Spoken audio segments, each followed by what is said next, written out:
So good. So good.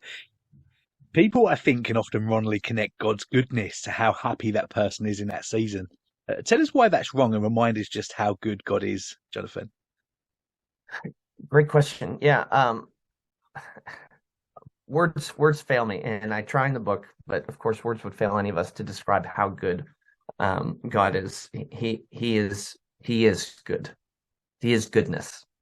Um, and right, if we feel like God's good, or our understanding of God's goodness is tied to our circumstance, and we have a really low or poor, a clouded view of what goodness is. Goodness has eternal significance. It has eternal ends. God's goodness has eternal ends at play.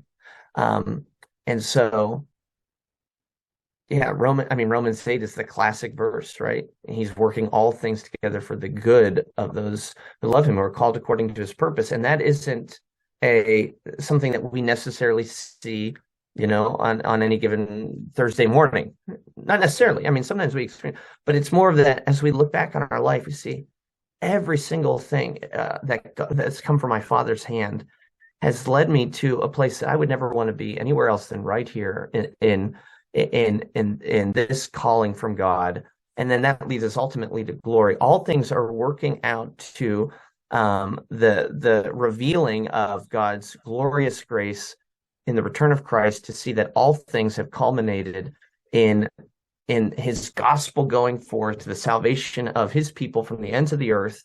And nothing could thwart that. That's God's goodness. That's God's goodness. And as Christians, we have a view that the world doesn't have. The problem is sometimes we take the world's perspective of goodness and then we try to define God by that. But we need to remember, no, God's goodness is something that will be discovered or revealed or uncovered in eternity.